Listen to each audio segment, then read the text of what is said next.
Hello, everybody. This is Dr. Ellison, my mentor and a wonderful person and tons of work in the community. I don't even know where to start his introduction because if I start that, I would be on for another hour and I'm not going to stop. So I'm just going to go through saying this, that amazing community work. He is all about community. He is all about community wholeheartedly. He has the degree in fixing the community medically, non-medically, emotionally, and much, much more. So I would let Dr. Ellison go ahead and do his formal introduction, short, brief introduction, so we can get to the core of today's meeting. And I apologize for all the technical difficulties that we had, so we had to start a little late. So go ahead, Dr. Ellison. It's all yours. Well, first and foremost, I'm honored to be your friend. We've had the opportunity to work together for a little bit, and I just enjoy what you do in the community, and thank you for this time to be able to share.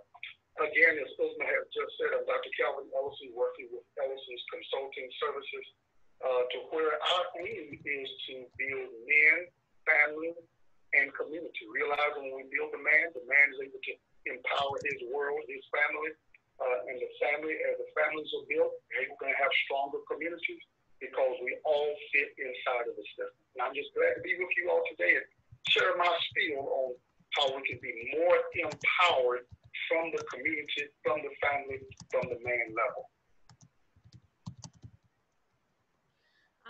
All right, so today's topic is men magnifying manhood, importance of men.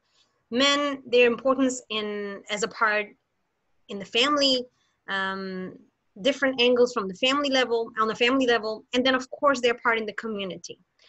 You have worked tremendously on this platform.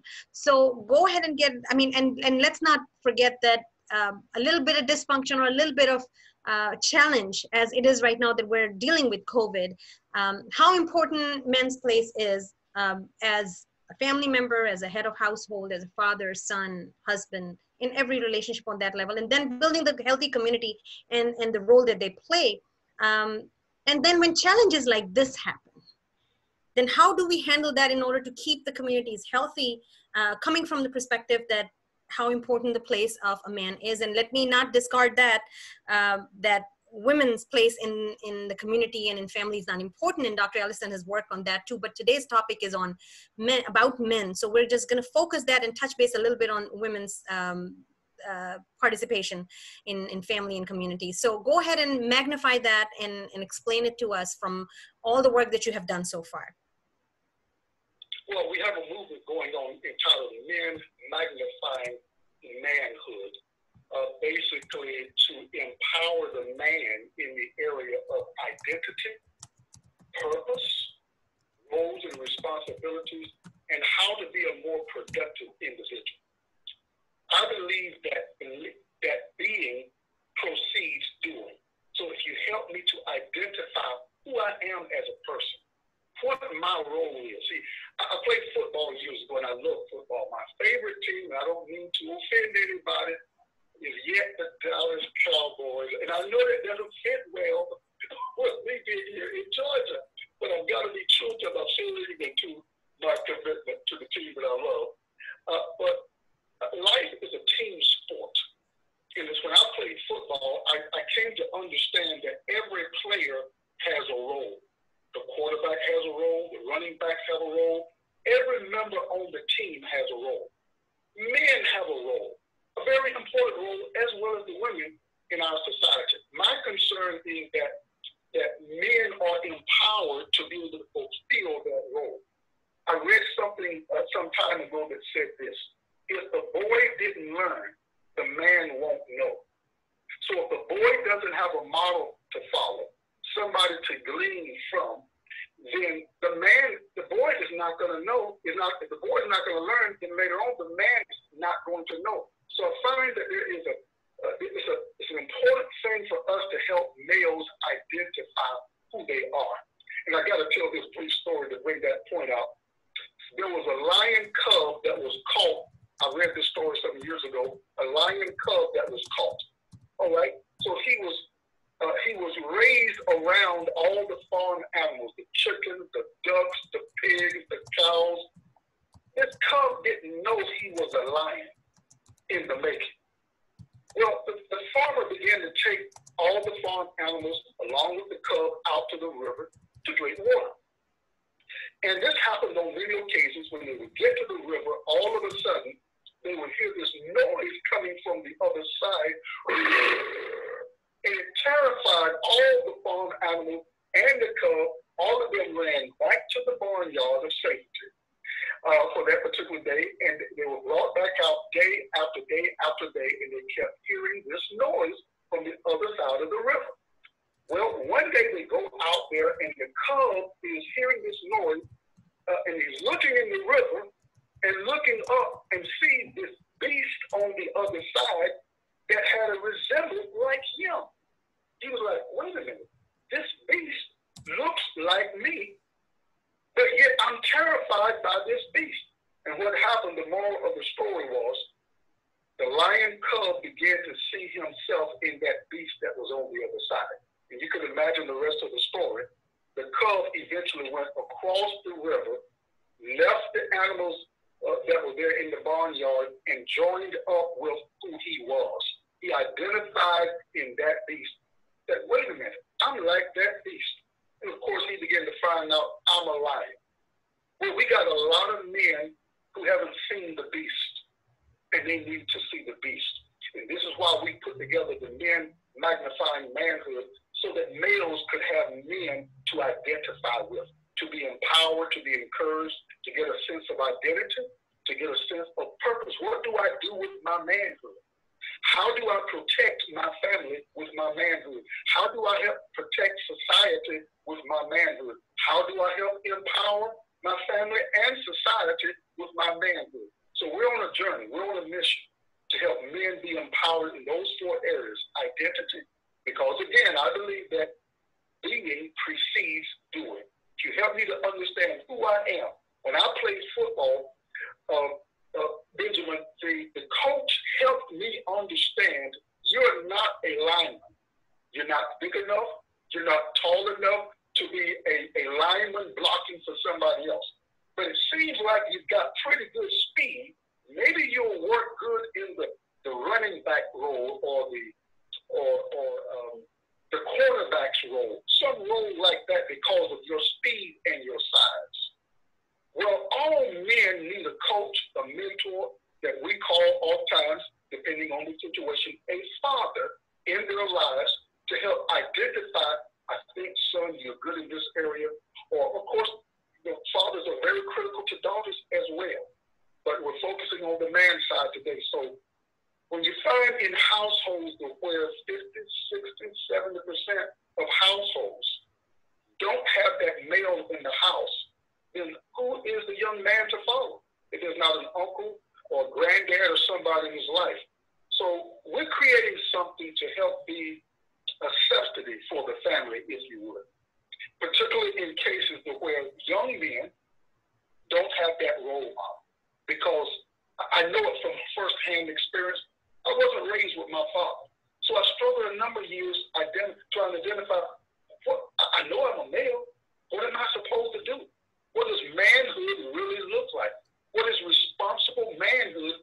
What does it look like? I wanted to know.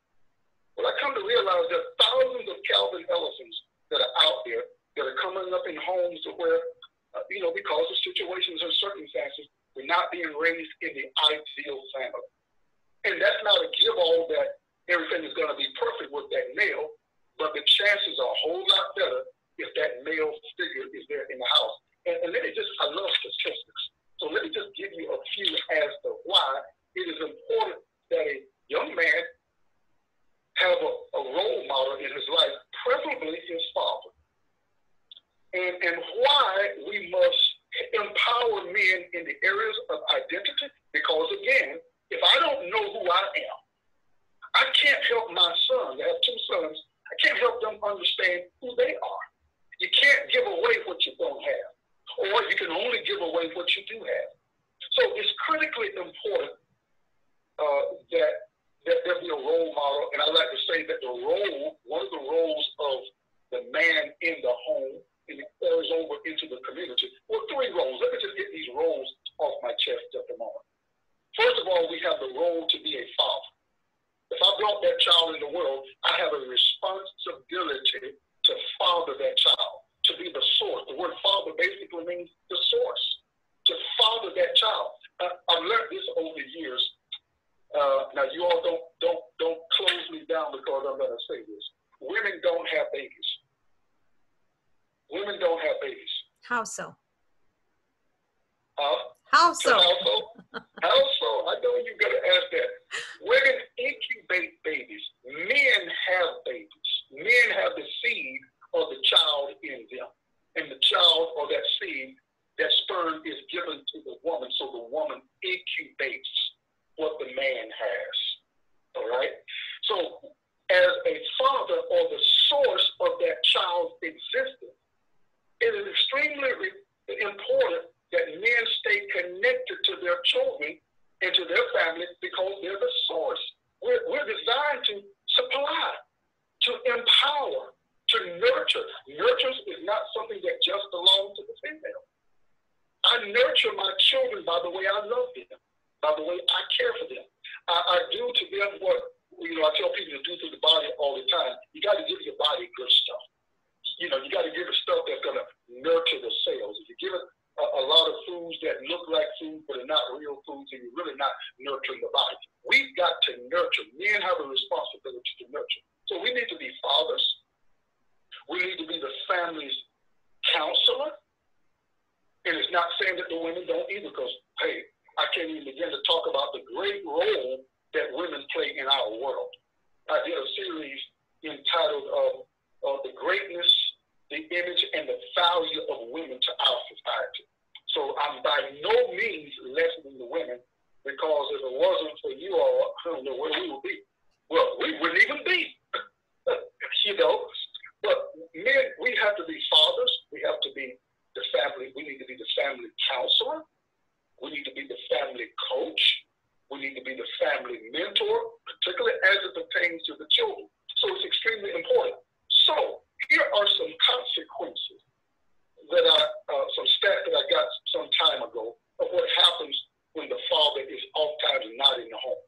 Now, it doesn't mean that in every case the child's going to go bad. My father wasn't there, but I thank God that I didn't end up in jail or dead prematurely or getting into all stuff because I wanted to be. So some of it is dependent upon the evolution of that child's understanding. But here are some statistics or consequences of fatherless homes. 85% of all children who exhibit behavior disorders come from fatherless homes. 90% of all homeless and runaway children are from fatherless homes. 72% of all high school dropouts come from fatherless homes. 75% of all adolescent patients in chemical abuse centers come from fatherless homes. And one more, 63% of youth suicides are from fatherless homes. I have a judge friend of mine back in North Carolina. Before he was sentenced, the average guy, particularly in the African-American community, he said, I would ask them, tell me about your relationship with your father. He said, and I would watch them, just about every single one of them, tears began to roll down their eyes because father wasn't there. There was a father deficit in that person's life. I worked in the prison for 12 years, and I saw firsthand many men who were not fathered, and they expressed it. I'm here because I was upset, I was bitter, I didn't have a sense of direction.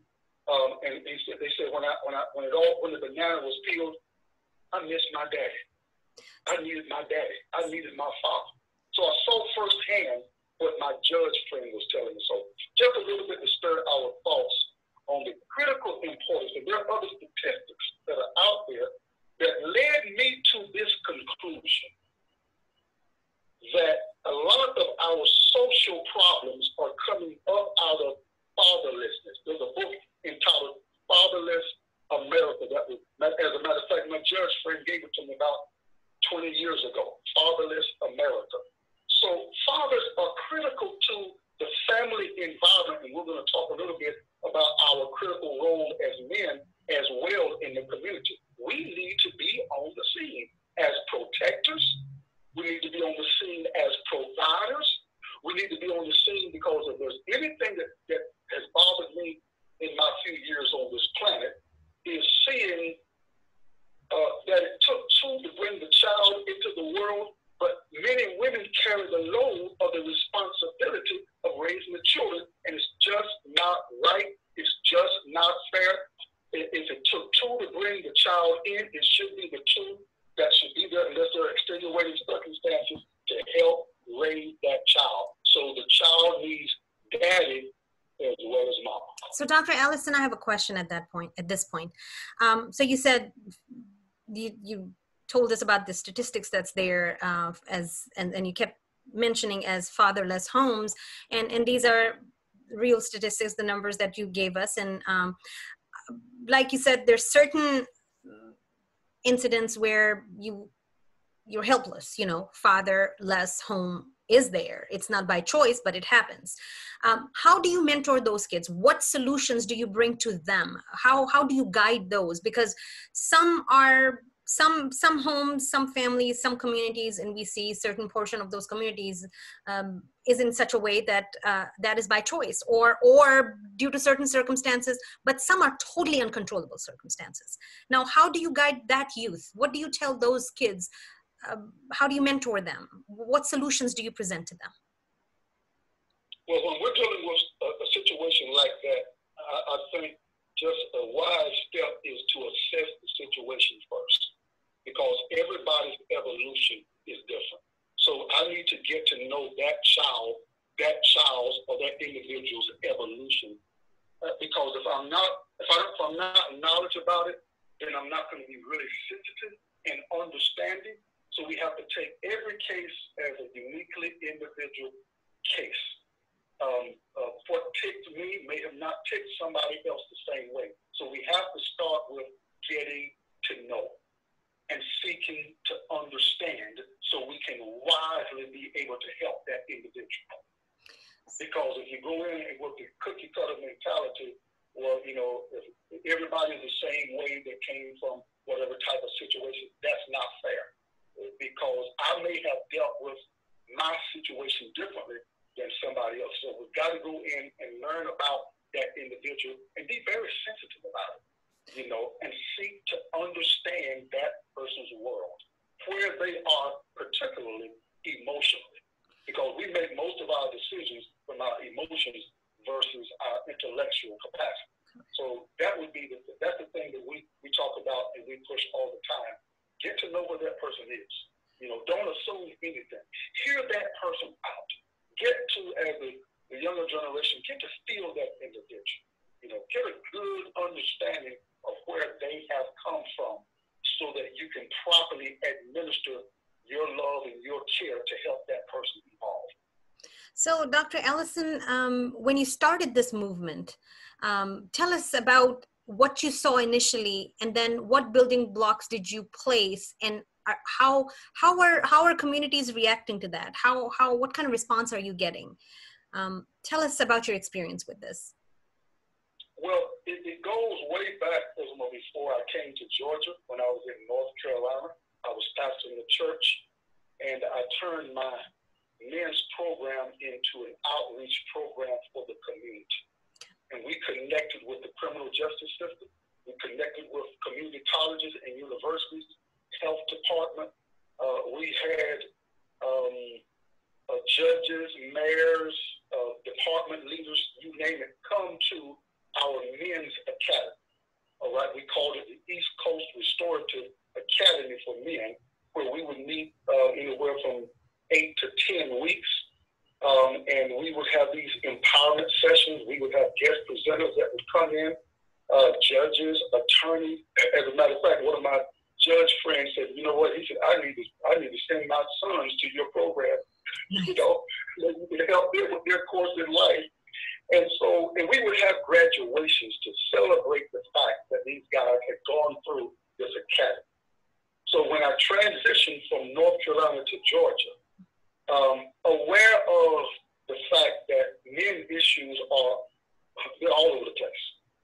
They're all over the place. So got here to Georgia, and I felt inspired to start my writings back up. I had written a book when I first got here entitled Beyond Your Comfort Zones.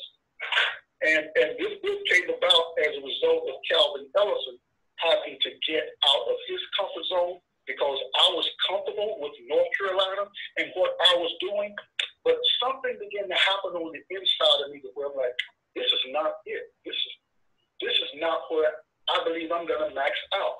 So I stepped out of my comfort zone, came here to Georgia. What I did in North Carolina, still burning in my heart. And so I'm getting ready to write this book on men. And I felt inspired to don't do it just yourself. The battles are bigger than just what you can fight. And so I said, I'll bring some other men in. And I'm so glad that I did Invisible. And what happened is we created this first book, Men Magnifying Manhood, to where I included, I think there's 12 or 13 other contributing writers in here, to where I said to the guys, we together will magnify manhood. We together will create, if you would, this web of support for younger and older men too, because we've got writers even in this book that are as young as 22 and as old as 72. So we wanted to bring the generations to the table and let each generation give their spiel. So that's what has evolved. We did Men Magnifying Manhood, Volume 1, Volume 2, and some other books that I'll talk about in a moment.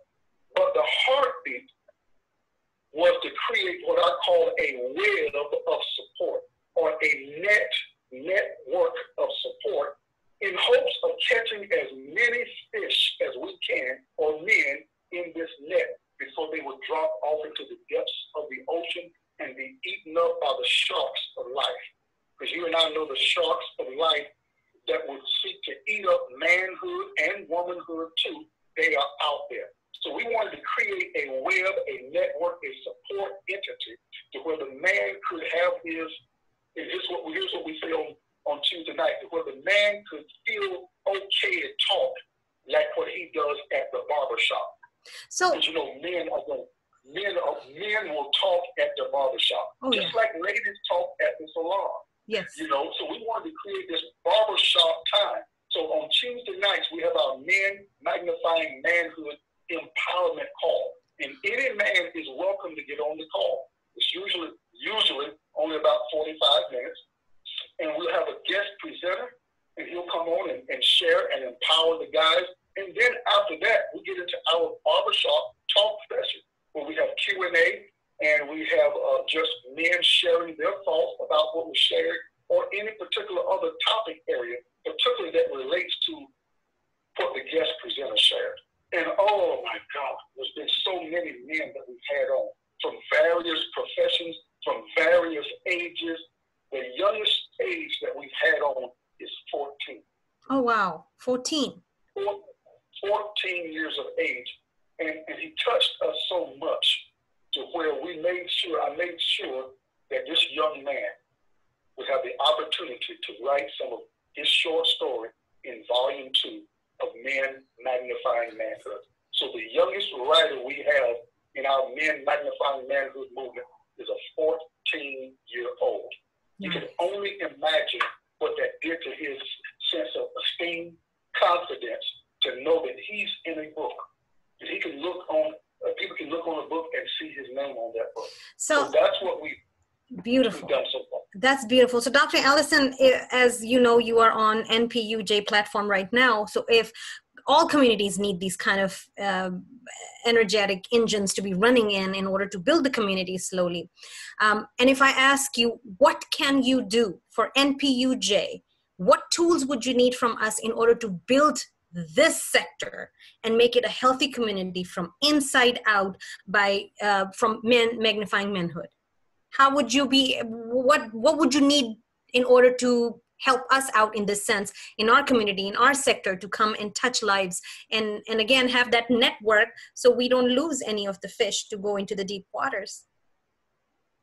Well, I'd say it, I think it was Shakespeare that said the words of ladies, gentlemen, or whatever, give me your attention, give us your attention. Give us opportunity to share our barbershop talk on platforms like this, to where I can bring some of the other guys who are at the table with me in this movement, so we can create a barbershop time to where guys can talk. Because if you create the environment right for the guys, trust me, the guys will tend to talk more than the women. You know, we often say the men don't talk. Oh yeah? Which men are you talking about? Because the guys that are at the table with men magnifying manhood, I literally have to cut it off. Like last night, we were supposed to get off at 9:15, but it was such a hot topic. We went to 9:45. And it's been kind of been nowhere at times. And I say to the guys, look, I know it's good to you, but I can't stay up all night long talking to you guys. And so, but that's what you can do. Give us opportunity to bring our barbershop talk to NPU-J. You know, and hopefully once the COVID dies down, we can meet in person. If not, we'll do whatever we can so we can touch the heart and the life of men who are no doubt, like that cub was, seeking for his identity. And when he connects up with that beast that's on the other side of the river, you'll end up doing how we ritualistically close out every Tuesday night. We close out every Tuesday night with the roar of a lion. All of these men that are on the call are just opening their mouth, coming from deep within, and we're just roaring. You know, as a sign of strength and power and confidence, with the intent, because I tell them this call is our pep rally time. The real work is going to be done after this call. How are you going to go back and impact your family? Yes. What are you going to do with this information that you got on finances, on how to be a better man, on how to be more productive, on how to be a better citizen? What are you going to do? What are those steps? Because tonight, that Tuesday night, like last night, is just pep rally time. It's empowerment time. Now go back to your family. Go back to your community. You go back because, and here's what I share with the guys. You are the star of your own solar system, not me. Just like our sun has its solar system. It is the biggest mass in the solar system. Its magnetic pull influences Venus, Mercury, Mars, Earth, all the planets. And I tell the guys, you are the star, not me.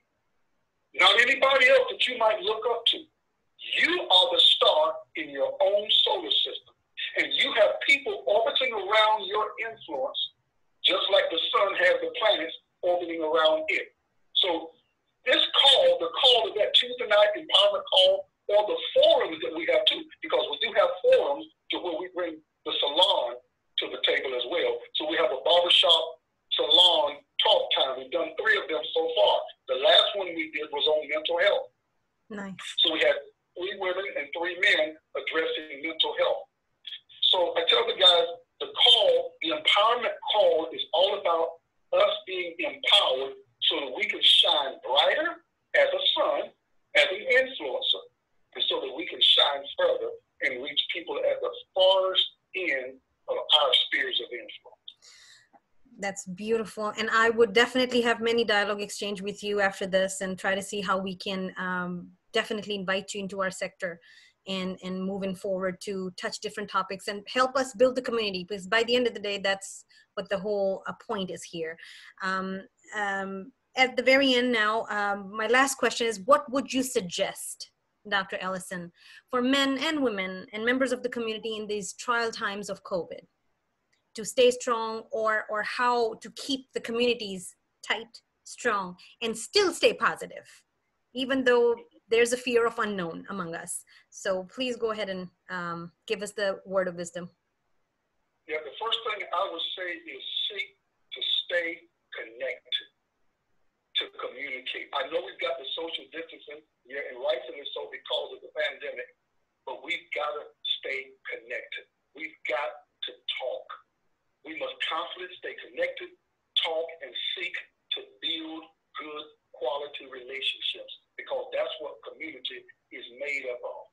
Family is made up of the family members. Communities are made up of the families that sit inside of our neighborhoods and communities. We got to seek to stay connected. We got to communicate. We got to build relationships. And we got to do our part to help the health of the community. Because when the community is healthy, everybody benefits. Everybody loves to be in an environment and a community that is promoting healthy relationships. We want to do our part. We have a part to play. That's why we are together, and we want to, by God's grace, do what we can do. Again, I play running back, and if my role is to carry the ball, then I got to be the best ball carrier I can. If somebody else's role is to block for the ball carrier, then that person needs to be the best blocker that they can. All of us working together with the intent to progress the community forward. That is beautiful. Any questions from any of the listeners right now? Please feel free to ask. We'll give it a minute or so.